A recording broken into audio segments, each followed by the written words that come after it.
be casual with it, you know? My casual is talking fast though. Welcome to Venice 101. Let's get started. Okay, it feels so unnatural. Welcome to Venice 101. I'm Katie Elenecki and I work at Sony's Digital Media Production Center, a tech stage in Los Angeles, California that we lovingly call the DMPC. We're going to cover some technical details, important how-tos with the camera, and end with tips, tricks, and tools. Even though this is a 101, I guarantee even the most seasoned of veterans will walk away with something. Let's get started. Here's a list of Venice features that you can Google. The list can be boring, so let's just jump into imager modes. Imager mode to pick up with audio this time, marker. So let's start with imager modes. If we go to the side of the camera, you're gonna push menu once. That takes us into our quick access or easy access menus.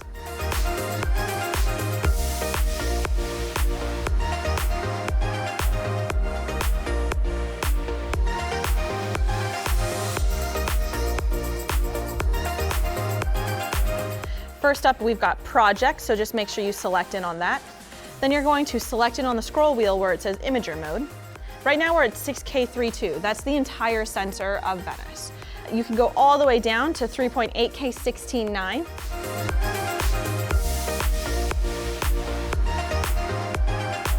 And then there's these other things called surround view. So surround view is just look around room. There'll be an image that's in the center, there'll be frame lines just outside of that, and you'll still see some picture before you hit the edge of the sensor. So that way, if you see like a boom dipping into the shot, you can keep it out, or if you see somebody sneaking into your shot, you can reframe or tell them to get out. That's what surround view is for. Obviously, surround view is not available when you're in 6K32 mode because you're using the entire sensor. The way that different imager modes are achieved is by Venice physically turning off the parts of the sensor that you're not using. This helps with different codecs, with hard drive space, things like that. Most importantly, what it really helps with is lensing. Full frame lenses, especially on independent productions or student films, for example, can sometimes be difficult to get your hands on. But by being able to turn off different parts of the sensor, you can go down to like a Super 35 mode, so that way your lenses that you use with your Super 35 cameras can also work with Venice. Let's talk about anamorphic modes. There are 3 different imager modes geared towards anamorphic lenses, each with different de-squeeze options. To begin, I want to talk about 2 of those imager modes in particular. 4K 6.5 and 4K 4.3. 6.5 uses more vertical pixels compared to 4.3.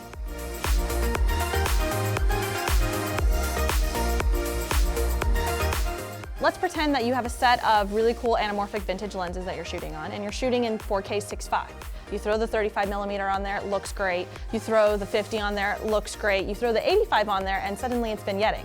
Instead of throwing out the camera or throwing out the lenses, then you can just go to 4K 4.3 mode. It eliminates the vignetting, and you still maintain a 4K standard with your anamorphic aspect ratio that you're looking for. So let's go to the side of the camera and talk about our de-squeeze options. So from the home screen, I'm going to push menu once, and that takes me into my easy access menus. I'm in 6K32, so I'm just going to go into my project details. That takes me to my basic settings, which I will select in on. I'm going to scroll all the way down to my S/S/output de-squeeze menu. S/S is the media that you're recording to video-wise, maybe your proxies, or that might be your primary. And then you've got your output de-squeeze, which is your 1, 2, 3, and 4 SDIs, as well as your monitor out. So I'm going to select in on that. You've got all these different things. You're going to scroll all the way down. You've got 2 times. And that's how you select your de-squeeze for your anamorphic modes. Something to note is that when you're in different anamorphic modes, different de-squeeze options are available because these are catered towards different anamorphic lenses. So for example, if I go up to imager mode and I'm going to go to 4K 6.5. If I scroll down to my de-squeeze option, I've only got a 1 times off or a 2 times option. In 4K 4.3, I can scroll down to my de-squeeze options and I've got a little bit more available. 1.3, 1.65, 1.8, and 2 times. Again, these de-squeeze options that are available in these different anamorphic imager modes are based off of the anamorphic lenses that are out there and their angles of view. This is a lot of information to remember, understandable. I don't even have it memorized because they're gonna cut the crap out of this. I'm sure that many of you have used dual ISO in some way, shape, or form, but if you haven't, dual ISO is like having 2 different film stocks in one camera. Dual ISO is achieved in a similar fashion across the board. It's two sets of circuitry on the back of the sensor with a physical switch that changes between the two. In the case of VENICE, one gives you 500 and the other 2500. Let's go to the side of the camera. From the home screen, select the top center hotkey, which takes you to your exposure index options. At the moment, I'm at 500, but I want to go to 2500. Select the bottom left hotkey that says Change Base. And then it's a 2-finger button push so you don't accidentally change it in the middle of a setup, and just like that, I'm in 2500 mode. Within each ISO mode, there's a ladder with different exposure index options. When we shoot in 16-bit, you have to think of your 500 and 2500 base as your film stock. You can't just change your film stock willy-nilly, but you can adjust your exposure index. That metadata gets baked into the file, and when you open it in RAW Viewer or DaVinci, it will tell you that you need to push or pull however many stops you adjusted on the day.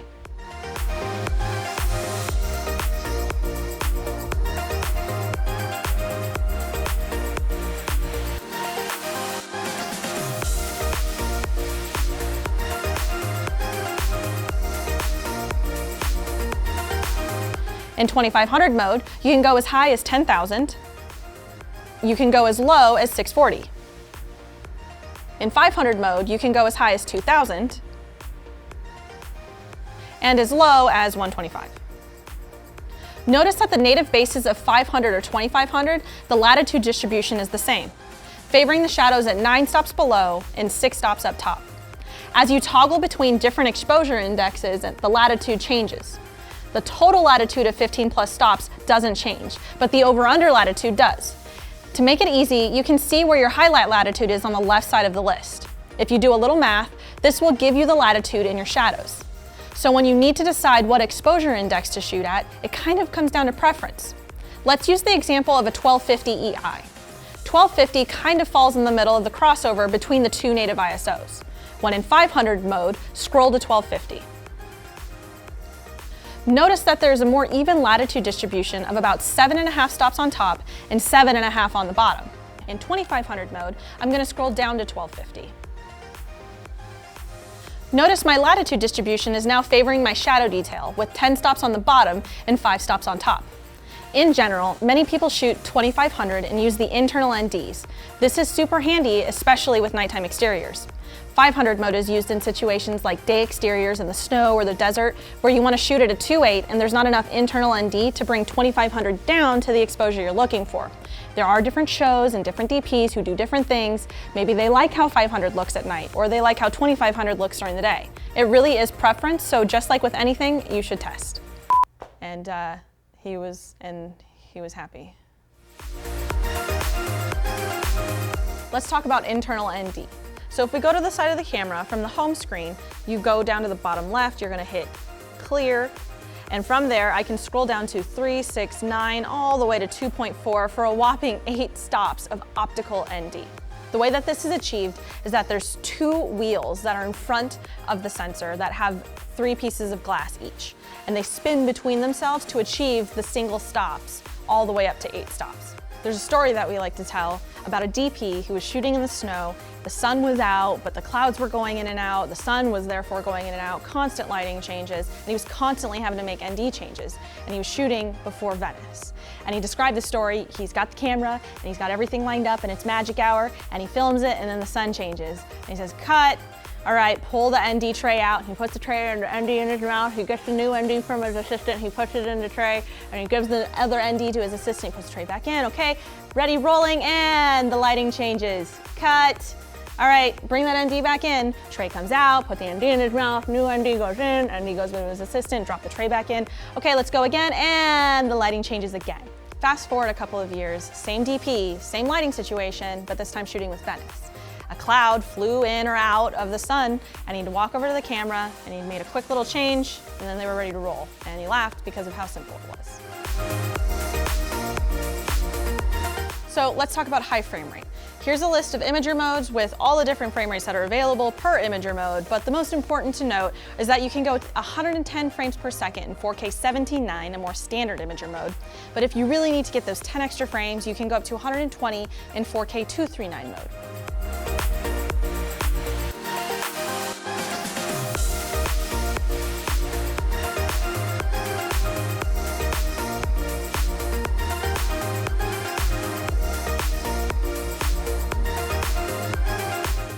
So let's go to the side of the camera.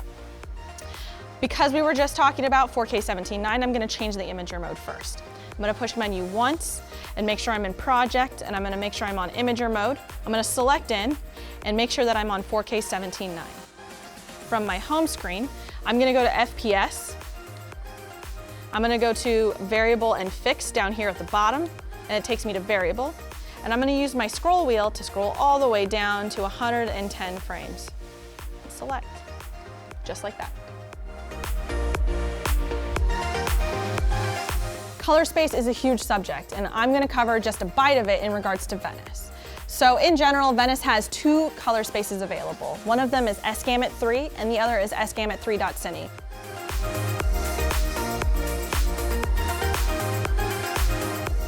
Of which I call them .Cine and S-Gamut 3. Let's go to the side of the camera. So from the home screen, you're gonna push menu once, go to our favorite menu, project. You'll scroll down to input color space and select. And there you'll see S-Gamut 3.Cine and S-Gamut 3.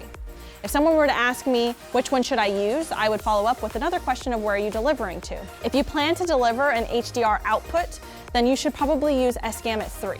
If your plan is to do a online deliverable or a theatrical P3 or maybe a TV 709, then you should probably use .Cine. If you have no idea where you're gonna go with this and you're just hoping that you're gonna get picked up, then S-Gamut 3 is probably the one you should use. It'll help you preserve for the future, and you can always massage it into a SDR color space. Does that believable how I said it? No, you're gonna do it again. Venice has 4 flavors of 16-bit. To turn on 16-bit recording, let's go to the side of the camera. From the home screen, push menu once, go to project, and scroll down to AXS record format. Select in with your scroll wheel to reveal your options. XOCN stands for Extended Tonal Range Original Camera Negative, obviously. XT retains the highest level of information and is recommended for demanding VFX work. ST is the standard level of 16-bit codec. LT is our lightest 16-bit codec with the smallest hard drive footprint. This is recommended for productions with high shooting ratios or indie budgets that still want to take advantage of the 16-bit color. Notice the data rates for 4K XOCN LT and 4K XAVC are comparable, but one is 16-bit and the other is 10-bit. RAW SQ comes from our F65 and F55 days. It's a legacy codec and is comparable to XOCN XT. If you come from those days and want to stick with RAW SQ, you can still do that in Venice up to 4K. Anything more than 4K or anamorphic, you'll need to use the XOCN codecs. Venice can output 16-bit by recording to AXS media. When we talk about media, I like to use the classic heroes and villains analogy. In our story, our hero is the imager with 16-bit, 6K, and high dynamic range. The villain in our story is the media. You can only capture as fast as the media can write. There are 2 types of AXS cards you can use with Venice. S24 writes at 2.4 gigabits per second, and S48 writes at 4.8 gigabits per second. S48 cards unlock everything the camera has to offer, but can be pricey to rent. S24s can be used in most standard imager modes and frame rates, and can be a cost-effective solution for indie budgets and student productions. Maybe you don't need to shoot 120 frames per second for an entire movie, just a couple of scenes, so you rent 1 S48 and 5 S24s.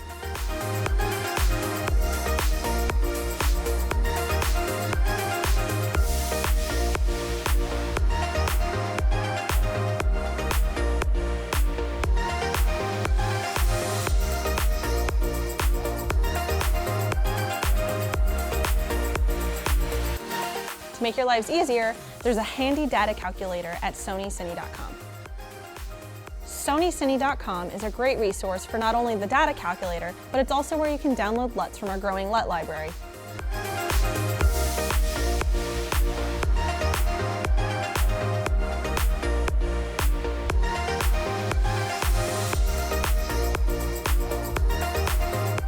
There's even video tutorials you can watch for bite-sized concepts, like how to ingest said LUTs into your Venice.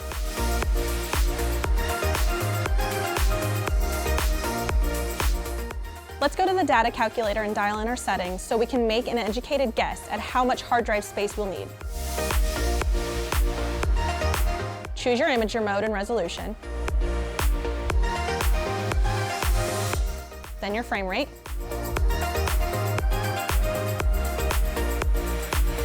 your codec, and finally, your estimated shooting time. For easy math, let's pretend we're shooting a 10-page script with one camera, and we're gonna average a 15:1 shooting ratio. This means we expect to have 15 minutes of footage shot per 1 minute or 1 page of story.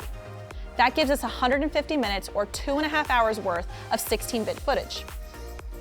At 4K 17:9 and XOCN ST, we can expect to use about 817 gigabytes. Let's change that to XOCN LT. That gives us 481 gigabytes, about half as much, but still 16-bit footage.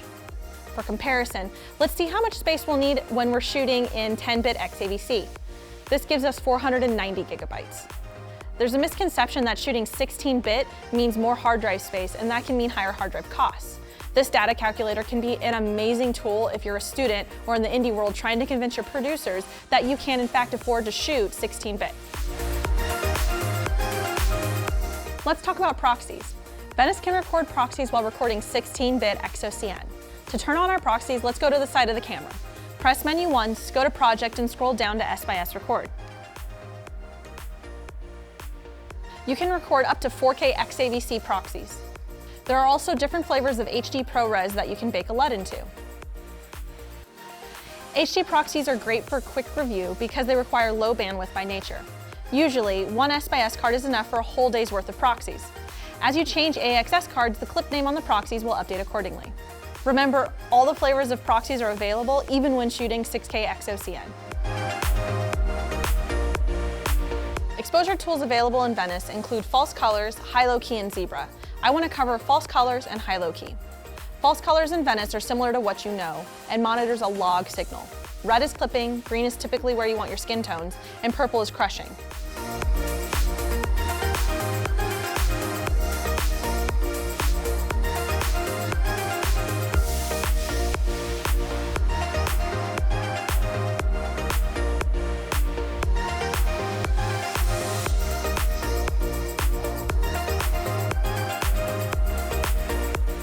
False colors will come out of your viewfinder using the B button on the side of your viewfinder, or you can get false colors out of your monitor SDI out. To turn false colors on, let's go to the side of the camera to set our user buttons. We're going to push user, which will reveal what is assigned to our numbered easy access buttons and our user buttons. The numbered buttons include 2 on the operator side, a 3rd on the front of the camera, and a 4th on the AC side. The user buttons are user 1, user 2, user 3, user 4, and user 5, giving us a total of 9 buttons. Push edit, then scroll past the items labeled user to get to the numbered buttons. I like to assign it to number 4. Once you select which button to apply it to, you can find it in the list of assignable items. I want to see false colors on our monitor out, so I'm going to select monitor out false colors. Now I can push number 4 to enable it and push it again to turn it off.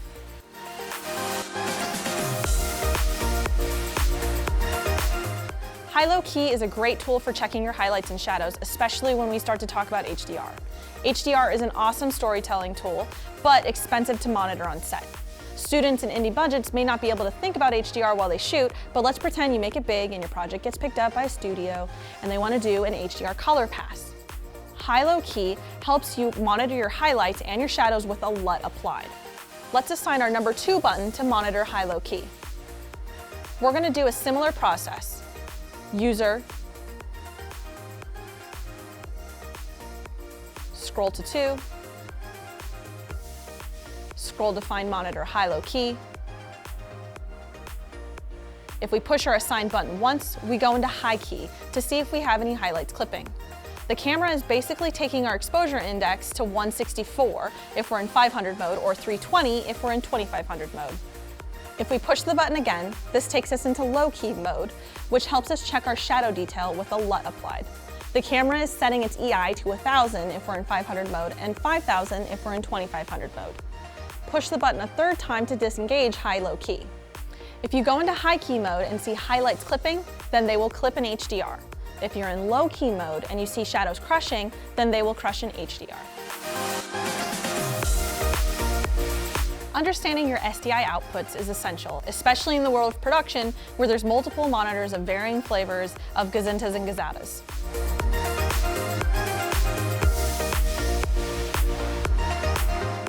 VENICE has 5 SDI outputs.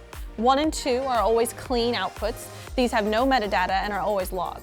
These usually go out to the DIT or an external recorder. 3 and 4 are dirty outputs. These can have different combinations of metadata, frame lines, and LUTs applied. Our 5th output is monitor out and operates similarly to 3 and 4 with the bonus of exposure tools, false colors, and high-low key. You can adjust these through the monitoring menu by pushing menu once, select monitoring at the top right. From here, you can turn information on or off.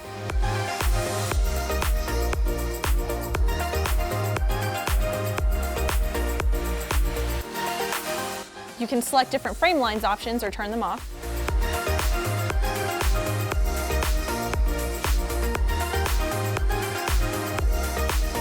And you can pick and choose what information is shown on screen.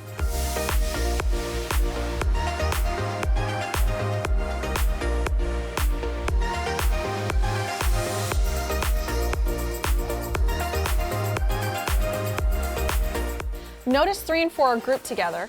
Monitor and HDMI are linked together by their status info and frame lines. We also have the option to change our 1 and 2 signal to 6G or 12G. In either case, 3 and 4 are turned off to gang up with 1 and 2 to spit out the hefty signal. Regardless of this setting, monitor out stays strong and outputs an HD signal no matter what 1 and 2 are doing. APR stands for Auto Pixel Restoration. APR is something you should perform every day. It helps correct dead or lit pixels. The camera will actually prompt you if 24 hours goes by and you have not performed an APR.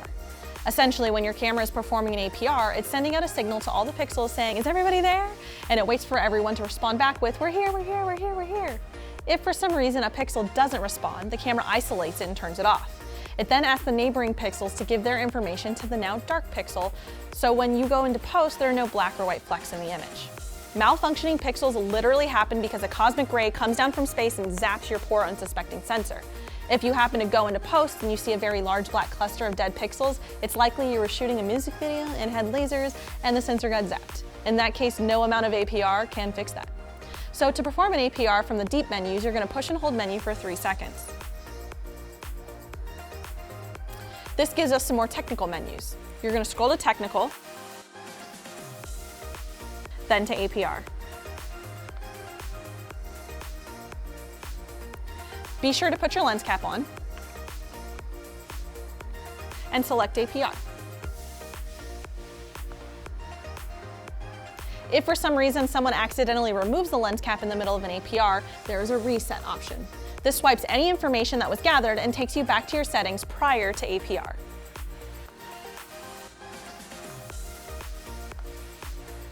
Just place the lens cap back on, tell everybody to stay away, and then start it again. It usually takes anywhere between 5 to 30 seconds. I want to touch on black balance just to say that you do not have to worry about it. The VENICE sensor has unused photo sites that it continuously monitors for black balance correction. Finally, the last tip I want to leave you with is our free support software. Sony RAW Viewer is a great tool to use, especially when viewing XOCN files. Because this is a proprietary software, we can always rely on it to show us the complete metadata of the clip, source color space, and to ensure the clips are all safe. Sometimes, with third-party software, the SDKs aren't always updated, so you might see weird clip artifacting that leads people to believe the content is correct. The answer is almost always open it in RAW Viewer, and it's most likely fine. Catalyst Browse is like a media assistant that lets you browse detailed views of individual video clips, edit metadata, and review the clip in its proper source color space.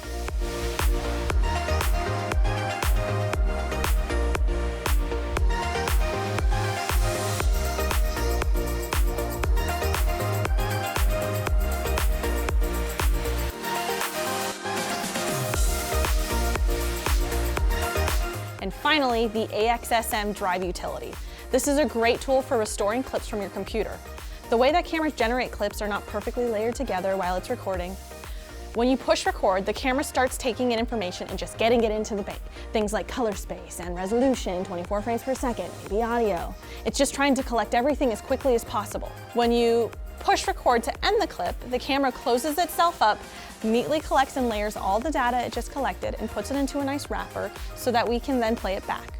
But what happens when we disrupt that last button push? The most common mistake is that the camera loses battery in the middle of a recording. When that happens, after the camera reboots, a prompt appears that says restore media. Our two options are cancel and execute. Execute sounds like a scary word, so many assistants cancel the restore for fear of accidentally losing the entire card. When in reality, the camera goes into safety mode and just closes itself into a bubble to protect the data it just collected. When power is restored, the camera's asking us, do you want me to deal with all this stuff? And we say, yes, please, and we hit execute. This will trigger the camera to close out the file safely and collect and layer all the data into a nicely wrapped clip. If you are shooting a 3-minute clip, it may take up to 3 minutes to restore. If you are shooting an hour-long interview, it could take up to an hour to restore. The AXSM drive utility allows you to restore a clip from your computer so you don't have to waste your precious camera time on set. Just hit cancel, remove the card, and put it away to be dealt with later. You must remove it from circulation. Do not continue shooting onto the card because the unrestored clip is still seen as usable write space.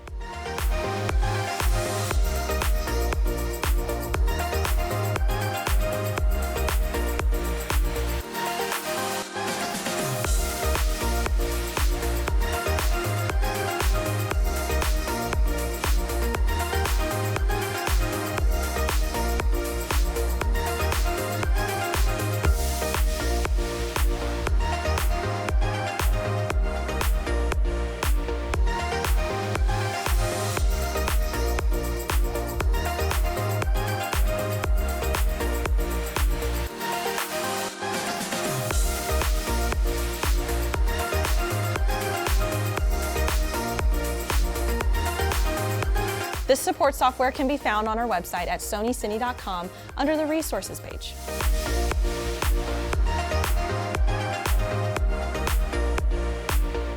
And that one, oh, nope. And that takes us to the end. And that brings us to the end.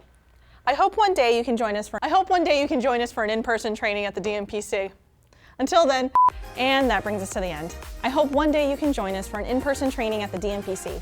Until then, check out our other videos and spread the knowledge with your buddies and colleagues because a rising tide lifts all boats. Yeah! Did it! I did it! I made a change and you did not know!